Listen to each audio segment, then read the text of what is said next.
tous, ça faisait un petit moment que je n'avais pas fait de vidéo encore une fois, parce que encore une fois on est pas mal débordé, j'ai fini la dernière formation de l'année aussi, donc forcément on était pas mal occupé. Les réparations affluent pas mal, donc voilà, on est plus sur l'atelier que sur les vidéos, mais je voulais quand même vous parler rapidement d'un outil que je viens de recevoir, dont j'ai entendu parler il y a pas mal de temps, on va dire, qui me faisait de l'œil depuis un bon moment, mais j'avais pas une grosse utilité à ce type d'appareil. Ce qui se passe, c'est que là j'ai ma pompe à chaleur à la maison qui a eu un défaut. J'ai un problème de condensateur, ça c'est sûr, sur une carte, parce qu'en fait la carte se met à redémarrer de temps en temps parce que je pense que la tension n'est pas assez stable. Et je me suis dit, bon bah c'est le moment parfait pour commander ce fameux outil que je vais vous montrer, et je vais pouvoir réparer ma fameuse carte du coup de pompe à chaleur. Bon alors là je prends une carte, je viens de recevoir à l'atelier, mais j'avais une carte de télévision aussi d'un ami qui me l'a déposée pour un problème de condensateur aussi, donc voilà. Donc vous avez bien compris, ça va parler de condensateur. Qu'est-ce que c'est que cet outil? C'est le PIC. En gros c'est ce petit appareil là. Beaucoup le connaissent, vous avez sûrement vu cet appareil sur beaucoup de vidéos d'électronique YouTube. On retrouve sur par exemple Sirob, un très bonne chaîne de YouTube où du coup je crois que c'est Philippe, si je ne fais pas erreur sur son prénom, présente cet outil. Donc du coup j'avais vu sa fameuse vidéo d'ailleurs, parce que c'est quelqu'un qui je trouve est très bien de ce côté là en électronique. J'avais vu cette vidéo et je me dis tiens, il est vraiment bien effectivement cet outil, qui lui-même d'ailleurs avait entendu parler de cet outil par quelqu'un d'autre, je crois que c'était Philippe Le Guen si je dis pas de bêtises, donc voilà, j'espère que je fais pas d'erreur sur les prénoms. Et du coup je me suis dit bah je vais me lancer, je vais le prendre, donc j'ai pris la version Gold qui permet en fait de tester les condensateurs en circuit, c'est-à-dire qu'on n'a pas besoin de les dessouder. Alors attention, il y a quand même une précision forcément qui est un petit peu moins forte si c'est toujours soudé sur la carte, mais ça permet quand même de tester rapidement à la volée si on a un problème ou pas sur les condensateurs, c'est quand même pas mal. Donc là par exemple sur cette fameuse carte où j'ai quand même 1, 2, 3, 4, 5, 6, 7, allez une dizaine de condensateurs on va dire, bah ça permet de tous les tester un par un sans s'embêter à la dessouder. Alors si forcément on ne trouve rien, là on pourrait commencer à dessouder un petit peu pour vraiment être sûr et certain qu'il n'y a pas d'erreur. Mais l'avantage c'est que là du coup s'il y a un défaut on le voit assez rapidement, donc c'est quand même pas mal. Alors, cet outil il coûte quand même assez cher, on parle quand même d'une centaine d'euros. C'est cher parce que c'est un tout petit outil finalement, il tient dans la main. Alors c'est vrai que ça fait un peu cher pour 100 euros si on peut se dire ça comme ça. Mais voilà, en 2-3 réparations, c'est quand même vite rentabilisé si je peux dire ça comme ça. Et encore une fois, c'est un gain de temps qui est assez colossal. Alors qu'est-ce qu'il fait ce petit outil? Eh bien en fait, il teste l'ESR du condensateur. Alors ESR c'est quoi? C'est la résistance en série équivalente en gros du condensateur. Dans un condensateur, on a une espèce de résistance, si je peux dire ça comme ça. Plus faible est la résistance dans le condensateur, et mieux c'est, mieux le condensateur est en bon état, si tu veux ça. Et plus elle est haute, plus le condensateur est fatigué. On peut simplifier le truc comme ça. Lui, en fait, il va tester cette fameuse résistance interne du condensateur, et forcément, si elle est haute, eh bien, il va vous dire, il y a un problème, il est fatigué. Si par contre elle est basse, il va vous dire bah, que tout va bien avec, en gros, bah, la résistance en question. Ça a l'air tout bête comme ça, mais en fait, c'est super simple, parce que bah, du coup, dès qu'on teste, sur l'écran, on voit tout de suite si oui ou non, il y a un problème. C'est vraiment aussi simple que ça. S'il y a un problème, il va vous dire leak, en gros, bah, il y a une fuite du condensateur, donc il y a un problème. Si par contre tout va bien, bah, il va vous afficher ses caractéristiques classiques, et puis ça ira très bien. Donc c'est quand même pas mal. Alors, moi je m'en servirai pas tous les jours, dans le sens où je fais pas beaucoup de réparations de cartes de télé, de cartes de pompe à chaleur, par exemple, là c'était vraiment exceptionnel, de ce type de cartes là, on va dire, ou en tout cas des cartes où il y a beaucoup de condensateurs chimiques, parce que c'est bien souvent eux qui lâchent, hein, on va pas se le cacher.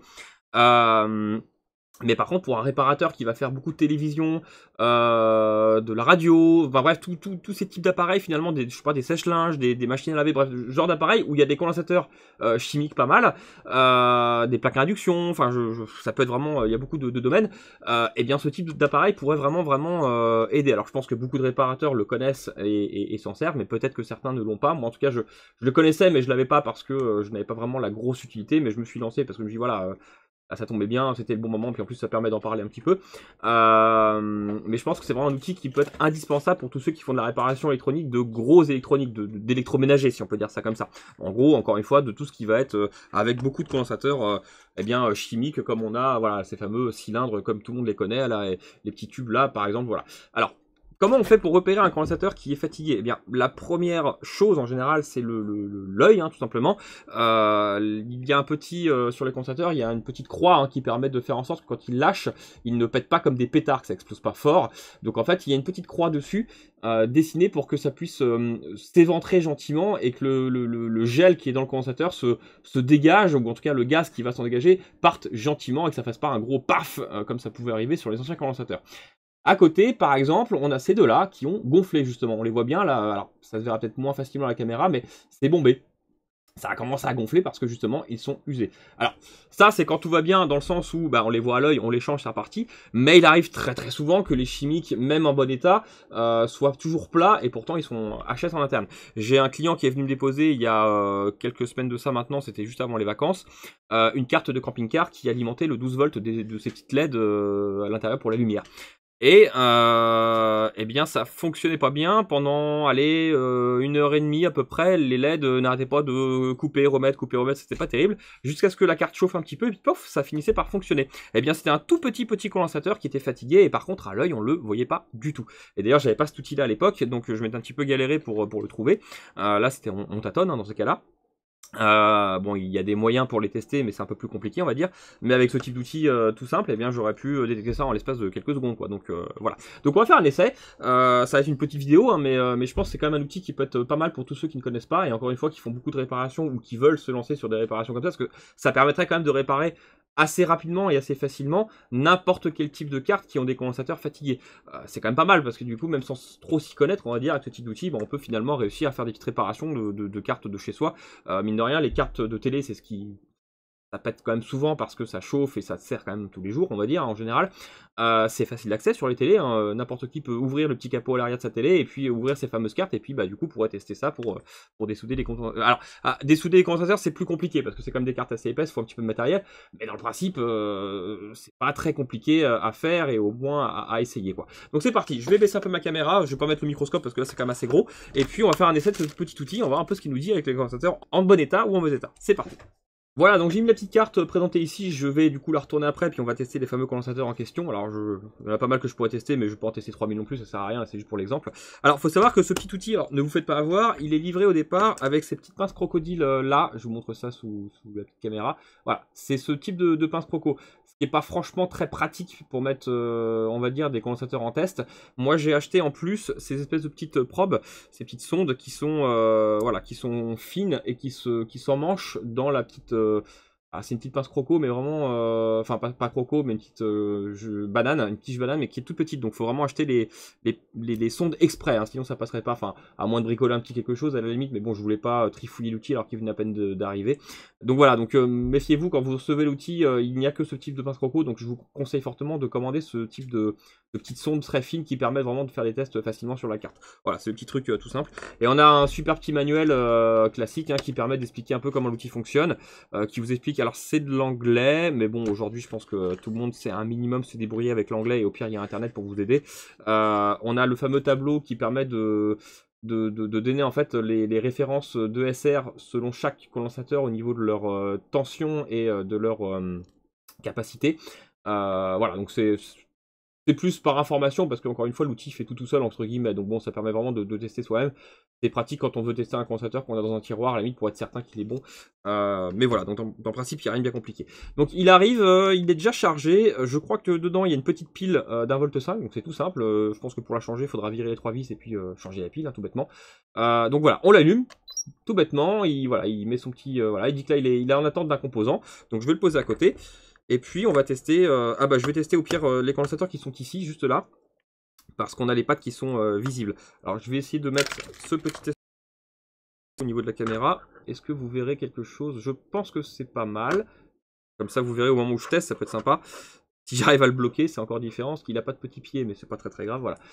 Je pense qu'on arrive à voir. Donc là, il y a marqué measuring, voilà, monitoring, pardon. Il attend un composant. Donc je mets les deux petites probes sur le plus et le moins du condensateur. Alors si les condensateurs sont chargés, il le décharge aussi. Alors attention, on parle d'un petit condensateur qui est pas chargé sur du 3000 volts, enfin j'exagère, mais voilà, des petites tensions chargées de, je sais pas moi, 50, 60 volts, il va être capable de décharger. Maintenant, si vous avez un condensateur qui est chargé, allez sur du 300, 400 volts, déchargez-le avec une résistance ou un système, on va dire, de sécurité plutôt qu'avec cet appareil-là. Vous risquez de l'abîmer sinon. Mais il est quand même pratique parce qu'il permet quand même de décharger le condo. Donc je vais faire un test d'un condensateur. Donc je prends sur les gros qui sont ici parce que les pattes sont visibles. Hop, c'est parti. Là il teste, voilà. Paf, il vient de tester. Alors qu'est-ce qu'il nous dit? Je vous le rapproche un petit peu.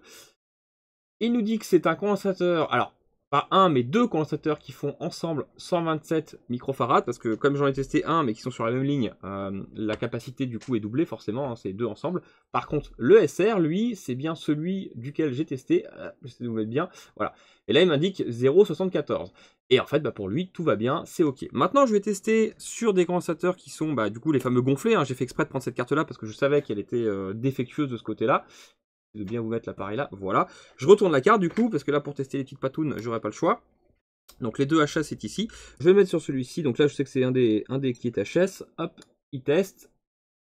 Voilà, et là tout de suite on a le résultat, c'est assez, assez immédiat on va dire. Il me dit in circuit leaky, donc en gros bah en fuite, avec quand même le SR. Donc là 0,73 pour un seul petit condensateur qui faisait, alors celui-ci je ne sais pas combien de microfarads ils font, c'est des...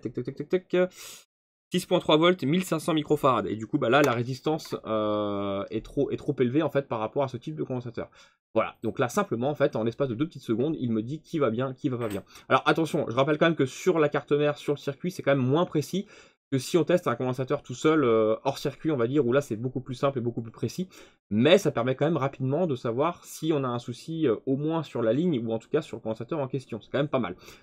Voilà, tout simplement. Donc je voulais vraiment en parler, je trouve que c'est vraiment un appareil super bien, donc je vais pouvoir réparer cette petite carte. Bon, je savais déjà, hein, là, clairement, voilà, encore une fois, c'était à l'œil, mais je vais pouvoir tester sur ma carte, du coup, de pompe à chaleur, où là, j'ai aucun condensateur gonflé, mais je pense sincèrement que c'est ça qui ne va pas. Bon, si je me trompe, eh ben, je chercherai ailleurs, mais au moins, je pourrais éliminer la partie condensateur.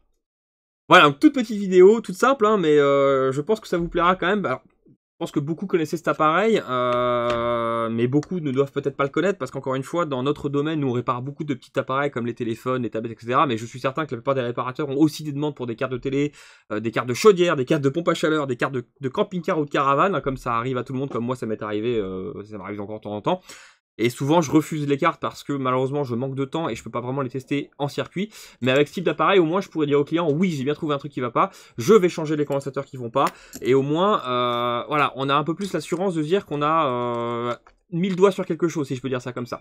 Donc voilà, j'espère que cette petite vidéo vous plaira, que cet appareil vous a plu. Donc voilà, celui-ci là, le Gold, donc voilà, il m'a coûté, je crois, 100 € hors taxe sur Eleshop, hors frais de port, etc. Donc je crois qu'avec frais de port et en TTC, on doit avoisiner les 130 €, un truc comme ça.